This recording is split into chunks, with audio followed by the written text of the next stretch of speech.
Quando passa todo esse processo, em Cantares 3, que ele fala para ela que ela tinha que levantar, ela se deu conta de que ela podia perder a percepção da presença dele, então ela decide, encontra os sentinelas, encontra o amado, todo esse processo, e as filhas de Jerusalém enaltecem o Senhor, e ela também fala sobre, profeticamente, o que vai acontecer com ele.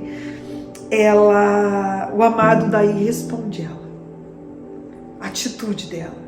Ele está sempre fazendo isso, é incrível. E ele diz: como você é linda, minha querida. Ah, como você é linda. Os seus olhos por trás do véu são pombas. De novo, são fiéis a mim. Seu cabelo é como um rebanho de cabras. O cabelo fala de santidade. Fala da força que a santidade produz. Quando Sansão teve os cabelos cortados, a força que havia nele foi removida dele.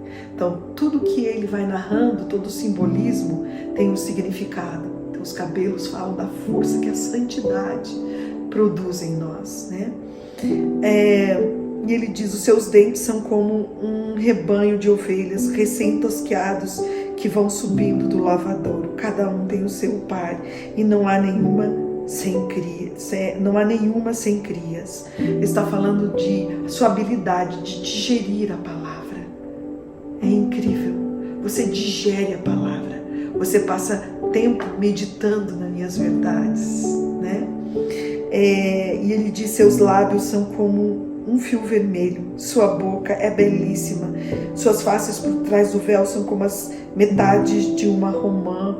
Os lábios falam das palavras, E as bochechas também têm o significado, de formosura dela, mas também de força dela, de beleza interior que ela tem.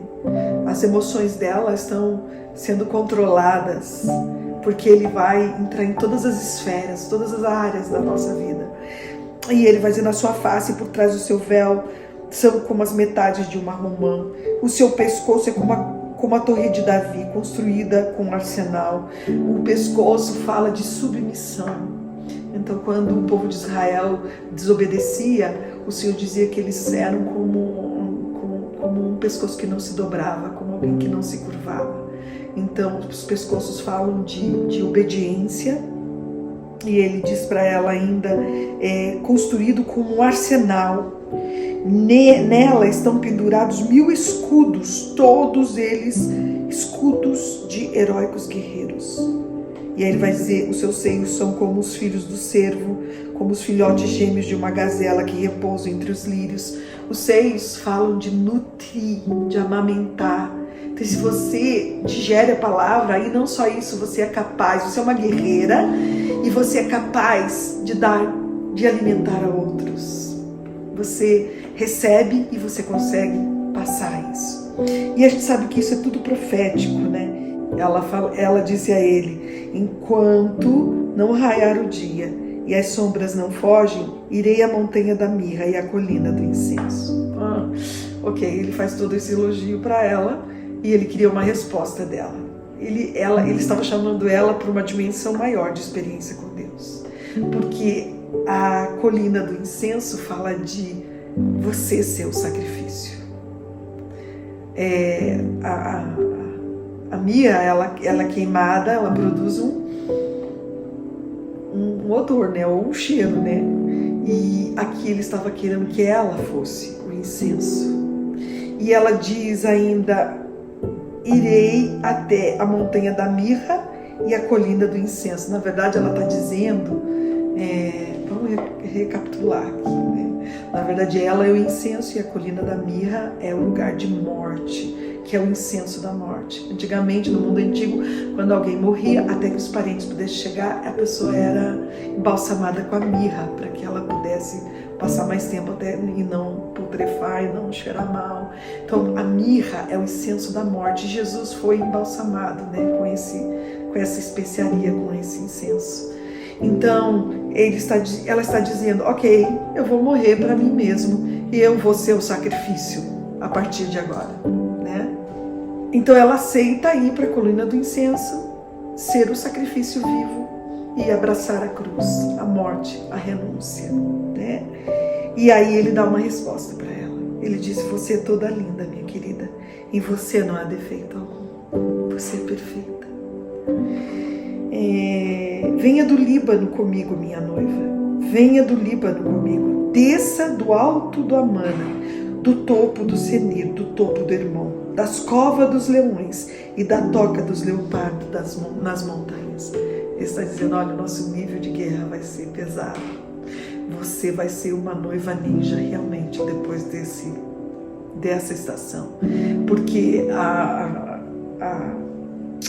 cova dos leões é lugar de corajoso, né? São animais que devoram. Não à toa, eles são considerados o rei dos animais. E a toca dos leopardos é porque também é um lugar sombrio, um lugar de medo, um lugar difícil de se vencer. Mas ele está dizendo: você vai ser preparada na batalha, no fogo da prova, ele vai pôr ela. E ele diz para ela assim: você faz disparar o meu coração, minha irmã, minha noiva, faz disparar o meu coração com um simples olhar. É quando a gente, apesar de toda a guerra que a gente está vivendo, de toda a dificuldade, a gente ainda sossega o nosso coração e busca olhar para Ele com desejo de tê-lo na nossa vida, a despeito das circunstâncias. Então ele olha aquele olhar dela e ele fica impressionado. E ele fica feliz de ver isso. Meu Deus, você está me olhando, disparou o meu coração. Vocês podem calcular o amor que ele tem pela sua noiva. Como uma simples joia dos seus colares. Lembra que eu falei que a pedra do colar é uma atitude de obediência? Como uma simples atitude sua de obediência. A gente costuma dizer que o Senhor olha muito mais do que eu estou fazendo, muito mais do que eu estou sentindo, do que eu desejo, do que eu estou fazendo em si. Às vezes a gente faz coisas que a gente não gostaria de ter feito. E a gente se culpa por isso. E a gente se desqualifica por isso. Mas no nosso coração a gente diz: eu não deveria ter feito isso. Eu não deveria ter agido dessa forma. Eu não deveria ter tido raiva. Eu não deveria ter esse sentimento, ter deixado esse sentimento entrar no meu coração. Eu desconfiei daquela pessoa. Eu não confiei nesse. Eu não confiei em Deus. E a gente acha que o Senhor só avalia a nossa atitude em si. Eu quero te dizer que Ele avalia muito mais o teu coração, o desejo do teu coração, do que a tua atitude em si. Porque às vezes você pode estar fazendo certo, mas dentro de você está contrariada. Então, a tua atitude de obediência é como uma pedra no colar para Ele. E ele segue falando para ela o que ela significa para ele. Ele diz: você faz disparar o meu coração, minha irmã, minha noiva, fez disparar no meu coração com um simples olhar, com um simples joia dos seus colares. E ele diz: quão deliciosas são as suas carícias, minha irmã, minha noiva. Suas carícias são mais agradáveis que o vinho. Engraçado porque ela tinha sentido a presença dele, a alegria dele, né? A alegria que ele podia dar. De repente ele começa a ver nela, por causa da obediência nela, ele começa a se deleitar nela, né? Já ele começa a ver que a atitude dela traz alegria ao coração dele. E ele diz que é uma fragrância, o seu perfume, e supera a qualquer especiaria. Os seus lábios gotejam a doçura dos favos de mel, minha noiva. Leite e mel está debaixo da sua língua. As palavras dela são doces. As palavras dela são verdadeiras. As palavras dela expressam o desejo do coração dela. E ela agora começa a entrar num processo de maturidade e sabedoria. Ela pensa antes de falar. Ela entende que as palavras dela são muito importantes. Não só para o Senhor, mas para as pessoas que estão à volta dela. Ela está amadurecendo, ela está crescendo. Ela não é mais tão egoísta como ela era no começo do processo. E ele elogia isso nela. E ele diz: a fragrância das suas vestes é como a fragrância do Líbano. E as vestes falam do vestido da noiva. das nossas atitudes de misericórdia e amor pelos pobres, pelos necessitados, pelos perdidos. Ela está ficando parecida com ele. E por isso ele enaltece, ele dignifica ela, por cada pedra do colar dela, pelas palavras que saem agora da boca dela, cheia de sabedoria, e pelas vestes dela de amor e misericórdia pelos que sofrem, padecem necessidade. E aí ele faz uma declaração importantíssima, versículo 12: você é jardim fechado, uma fonte selada, de onde brota um pomar de romãs com frutos seletos, com flores de rena e nardo e açafrão, cálamo e canela, com todas as especiarias aromáticas, mirra e olhés, e as mais finas especiarias. Você é uma fonte de jardim, um poço de águas vivas que descem do Líbano. Ele está aqui dizendo para ela, na verdade, né? Ele está dizendo para ela: você é uma fonte selada. Os reis da antiguidade tinham as suas próprias fontes, porque não podiam tomar água e essa água pudesse estar contaminada. Então ele está dizendo assim: a tua água, ela é pura e não há nela contaminação. Ela é o jardim do rei agora. Ela pertence a ele, ela é uma fonte selada que pertence ao Senhor. E a amada, então, depois dessa declaração, de entender que ela agora pertence ao Senhor como uma fonte selada do rei, ela não tem medo do que está por vir. E ela diz: acorda, vento norte, venha, vento sul, sopre em meu jardim. O jardim ainda estava sob o domínio dela, porque mais tarde ela vai dizer que o jardim pertence a ele. Mas ela diz: eu não tenho medo, sopra ventos do norte, sopra ventos do sul. Ela está dizendo que venha o que tiver que vir, eu não tenho medo, eu confio que o Senhor está comigo, que independente do que esteja acontecendo, o que vai acontecer na minha vida, Ele jamais vai me deixar. E isso é o que ele deseja no processo de maturidade. Você não tem medo do futuro, você confia na liderança do Senhor, mesmo sem entender, mesmo sem ter certeza absoluta de nada. O que há dentro de você é uma confiança de que seu amado cuida de você, está à espreita te observando, jamais vai te deixar, você não está sozinha. Então ela não tem medo, não aconteça o que acontecer, Ele está comigo, Ele tem um plano por trás disso tudo.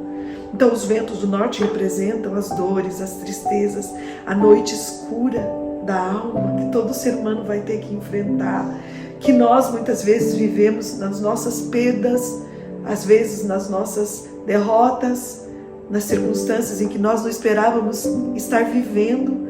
E ela não tem medo, mas ela também não pede só os ventos do norte, que são os ventos das provas. Ela também pede o vento do sul, que são os ventos de refrigério. Nas estações da vida vão haver momentos de estações de morte, de tristeza, de dor, mas também vão haver estações de refrigério, de milagres que o Senhor vai soprar.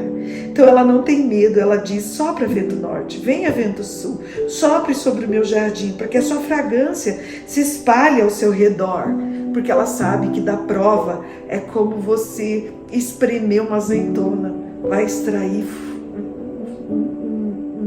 perfume e um óleo, e quanto mais você espremer isso, mais o óleo vai ser puro. Então ela entende que as provas são necessárias para que ela possa exalar essa fragrância para Ele. E ela quer que se espalhe ao redor, que o meu amado entre no seu jardim e saboreie os seus deliciosos frutos. Ela está dizendo: pode me prensar, pode deixar que saia o mais puro óleo, mais virgem óleo, e que essa fragrância se espalhe, que o meu amado entre no jardim e possa saborear os frutos, ou o resultado de tudo que eu vivi, tudo que eu padeci, o quanto eu cresci, e a resposta que eu dei no no final dessa estação.